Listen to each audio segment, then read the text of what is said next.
and today we're talking about what are we talking about? Connectivity. That's the one.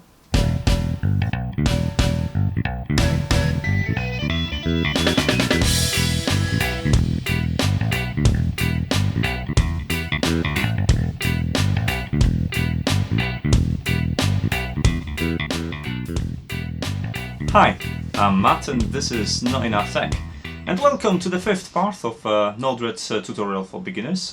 This is about connectivity, so basically everything that you send into the NodeRED or out from the NodeRED, we're going to cover basics. And we're going to talk about HTTP requests, we're going to talk about MQTT, we're going to talk about sending data from and to Android devices, and a little bit about IFTTT as well. So that's the tutorial. There's few things that you probably should have read before you start this. So I'm expecting you to know a little bit about JSON, linked below in the tutorial, separate tutorial.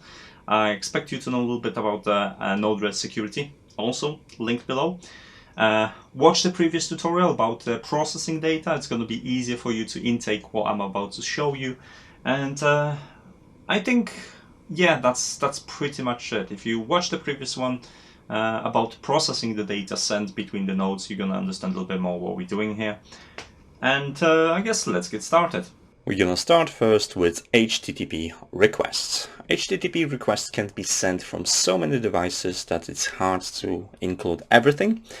But in order to receive HTTP request on NodeRED, you have to use an input node and a response node, because what's going to happen when you send a request, the request is waiting for some sort of acknowledgement that the request has been submitted correctly, and that's why you have to add in request response node.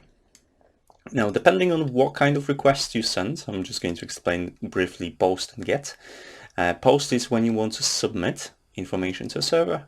Get is when you want to receive information from a server. So what I'm going to do as an example, I'm going to upload a bit of data for our weather. So I'm just going to create a directory to where this goes. So this is weather, and I'm going to use post because I'm posting information into the server. So that request type or method has to match what you're sending. So, and to see that information being received, I'm just going to add the debug set to complete message object. Now everything is ready to be deployed, so let's deploy this. And some errors from other stuff, you can ignore this. And I've got tasker in here, and I have my HTTP post in here. Now this is HTTP post, you have to bear in mind. Now, a few things to remember. First of all, HTTP. If you have NodeRED certified with SSL, then your request will start with HTTPS instead of HTTP. So remember about this. Then I'm passing a username and password separated by colon and then @ I'm using basic authentication, and I'll strongly recommend you that you set up those options. I'll link how to do it in the description of this video as well for you. Because otherwise anyone can virtually send you these requests, and this is not good for you. So if you got the authentication, this is how you enter the basic authentication, and then you enter the NodeRED IP address. So this is your external IP address, or if you're doing it over the internal network, it's your local IP address, followed by the port for the NodeRED, and the default port is 1880. Now the path specified is the weather. Then I'm sending a data, which is a temperature. And I'm sending it as a JSON, so that's going to be temperature. It's my key, and the value is 23. And then this is type, it's application. I don't have a JSON option, so I'm just using encoded URL, and then trust and certificate. So once this is all set up, when I submit this, you're going to see it in the debug in a second here.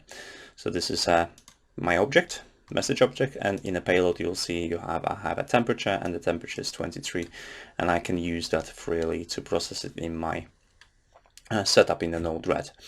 Now, if you want to send a post or any HTTP request, there is in function, there is a HTTP request one, and how it works basically, this node itself will send the information out. So whether it's a get, let's say it's a get request, we'll send the information out to whatever server the config will be still, the same. So you have to specify your URL with the default folder directory. If you have SSL, you can configure this here. If you have a basic authentication username and password required, you can do this.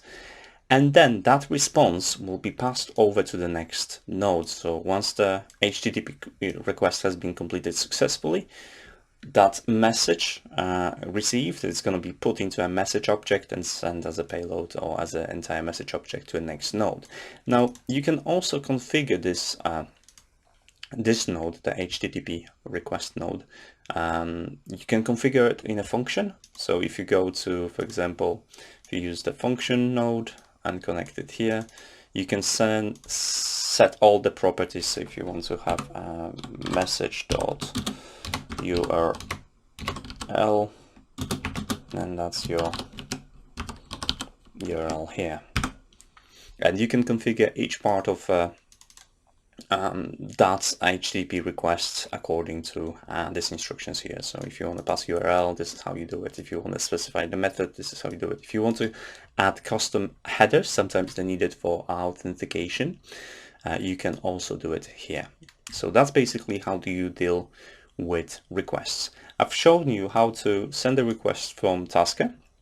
Previously, I've mentioned how to send the HTTP request with Tasker, but you can as well send it with IFTTT. So if you've got your requests, if you've set your trigger already, you just click on that and look for webhooks.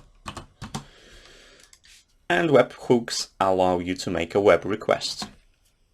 So in your URL, in the same manner, you just start with HTTP, HTTPS if your server is SLL, and then your username, :password, at IP address for your NodeRED, and then default port, which is 1880. Then, for example, we're sending a post and we have a JSON option, so choose JSON and compose this as a JSON file. So that's going to be in brackets, in the curly brackets, and what was it? It was temperature, and then colon, and a value 23, for example. And that will send you a web request to your NodeRED. The next connectivity option I want to talk, it's very popular, and it's MQTT. And MQTT has been used to communicate with satellites. And you have an input node and you've got an output node. And we're also going to need a one debug node, and we're going to need an inject node. So that was used to communicate with satellites. So if it's good for space, it's definitely good for us as using whole automation. To use this, all you have to do is just install it on your NodeRED. So you install a broker. Broker means server. And that's going to run independently to your NodeRED. And server, in this case, the broker is called Mosquito. And it's one of the most popular ones for Raspberry Pi. And once this is installed, it's going to run in the background. And what's going to happen, one of the things to remember is the NodeRED actually becomes a client. It's not going to be a server. Your server is running independently on your Raspberry Pi. And how the Mosquito or MQTT operates, it sends the messages to a different channels, which are called topics. Now you can think about topics like a YouTube subscription. So let's say I have a new video. I've uploaded new video, so everyone subscribed to my channel would receive a notification about this video. And it's same in MQTT. MQTT publishes a new message from somewhere to a specific channel, and everyone subscribed to that channel will get that notification. And obviously every client can publish messages to that channels or to different channels, and everyone subscribed to that channel will get notified about this. So first thing to do before using MQTT is to specify a new broker. So you need to set up your server. Your server, you need your IP, and this is the IP of your Raspberry Pi. So in my case, it's 192.168.1 and 183. And then default port is 1883. You can change it if you want, just remember if you changed it. If you want secure connections, enable this and upload the certificate. If you want to name your client, you can do this. Additionally, you can use username and password to use in conjunction with MQTT to make it secure. and you have default messages that would be sent to your topics should everything dropped on the server or server become not responsive. So once this is done, you're ready to do. I've got mine already set up.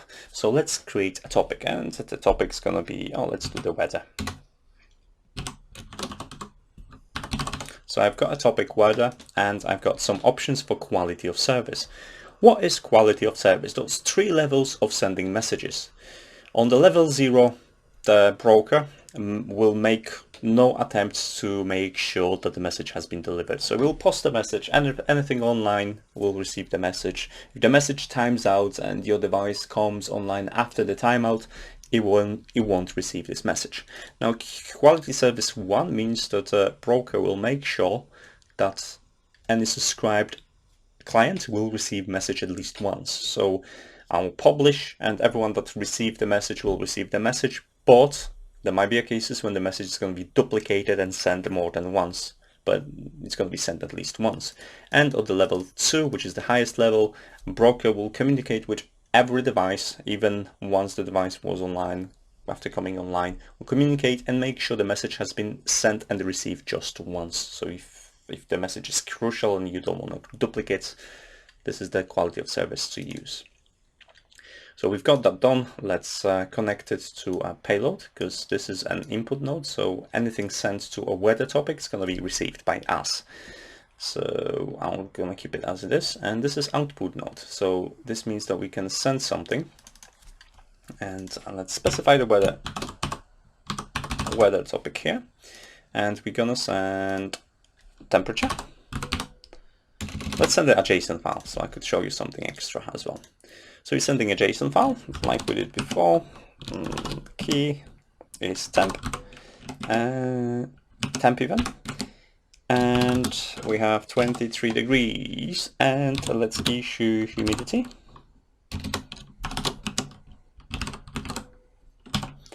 Which is, let's say 80. Excellent, done, and we're gonna be sending this to weather. So done. Connect this and we can try it. So because I specified the topics, and coincidentally it's called topics as well within the MQTT and within NodeRED, whatever you're going to set in the topic is going to be automatically put in here. So let's deploy this. And as you probably expect, when I press the button, it's going to go to the server, which is a NodeRED here, the Mosquito broker here, and then from Mosquito broker will make sure that everyone subscribed to weather is going to receive this message. So let's press it, and indeed I have a weather update in here. If you see, when we were using HTTP requests, that would be for us in that format, it would have been a object JSON, so we could access this information more easily. This is not the case with MQTT because we receive a string. And yes, you can convert the string to JSON file and then extract the values. However, how the MQTT works, it's more beneficial to do it in a slightly little bit different way. When you're sending data streams like that, it would be much better to send it to a topic called temperature. And we're just going to send temperature as a numeric value. That was 23. Done. And let's copy this and send humidity. And that was 80 if I remember that. Done. And copy this and change this to humidity. And change this to temperature. You probably know what I'm doing right now. And apply it. Now, because MQTT is set up to receive a stream of data, it's best to upload the stream of data to correct topics. That way, when I receive, when I send in the temperature, I'll receive just the value, and I know because of a topic that's a temperature. And then when I send humidity, I receive just the value, and I know it's a humidity because of a temperature. And that's why MQTT is so popular with sensors and every setups with sensors, because the streams, you can establish the topics, you can set up to control these streams of value. It's very easy to update the charts and graphs and displays and gauges that way. So this is the biggest benefit of sending the messages via MQTT. So just always think what is the best connectivity option for your current situation and how you want to send the data, which is like organized data, or if it's just a random stream of values, and pick the preferred option. Now, third option is to communicate with mobile devices. Now, there are two ways you can do it. You can do it with a NodeRED and AutoRemote. So I've got full tutorial in here. I'm gonna link this for you. But basically, what's the advantages? How do you communicate? It's tricky. The communication with Android devices is tricky because you know the IP address of the NodeRED server, because that's not going to move much. But with the mobile phones connecting to different networks, different mobile towers, the IP constantly changes, and that's why reaching out to mobile device can be difficult. Fortunately, AutoRemote, which is a plugin for Tasker, uses Google services to make sure that information can reach your mobile device. And this is really just a very fancy HTTP request. As you can see, this is a request I'm sending here. This is a message. This is a key to authorize it. And you actually use HTTP post to receive and then to respond to it. So you're going to send the HTTP request as I showed you before in the HTTP part. So check out this tutorial instead. Everything is written. There is a video as well, so I'm not going to be talking about this again. But what I'm going to say that the join app, which is the second way of sending it, I've got a separate tutorial about the join, and AutoRemote, I would think about AutoRemote as a legacy right now. So if you can use join app instead of AutoRemote, do it, because there is no reason not to. You can send files, wallpapers, text files, messages, etc. And there's a whole tutorial how to use it, and there is a video explaining everything. So I'm just going to show you a very short way. So I've got the node here. I've got my push already, the join messages installed. So what you do basically, you just enter the device name you want to send it to, test, this is test. And we're done, and we can send the message back to your Android device. So I'm just going to clear this, and I'm just going to show you my update on the mobile and deploy this. Excellent. And when I press this, I've got join notification. Now you can send the notifications, or you can send the command, so it won't show you the, if you're going to do this, it's short, and delete the title. Then I'll still receive the join push. However, the push won't be visible because it's sends directly to a tasker. You can use this in a tasker to trigger the profile. So when, for example, when I press the button in here, it can open YouTube on my mobile device. And the same way you can do it other way around. So there's a join receive. So I've got this one's ready already here. All I need to do is just to configure this. So let me quickly add debug node.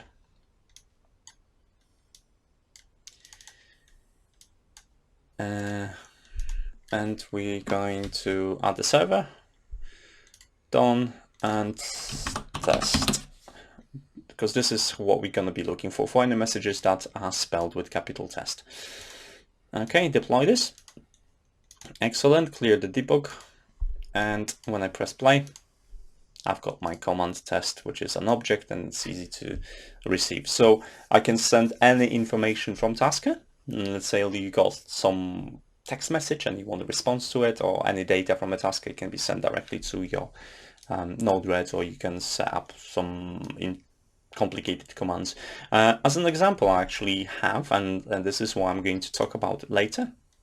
It's a very similar, as you can see, just a couple of nodes, way to create RSS reader without need to install any applications, RSS applications on your mobile phone. You can just use NodeRED and join to have your own personal RSS reader that will work to your benefit.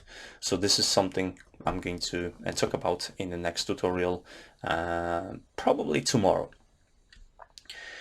Lastly, I mentioned before IFTTT, and I want to talk about IFTTT node itself. So IFTTT, basically how it works, it's HTTP requests. I already configured mine, and I can put test in here, done, and I can inject this and we'll send a message to my IFTTT, so I could trigger something. So if I go to IFTTT and go to services, type in webhooks, this is what I'm using.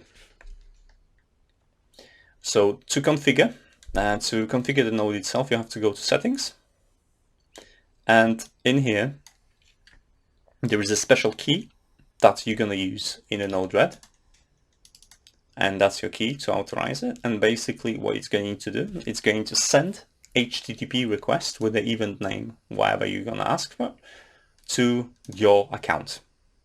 Now, if you want to respond, if you want this to be your trigger, you click on new applet. In this, you use webhooks.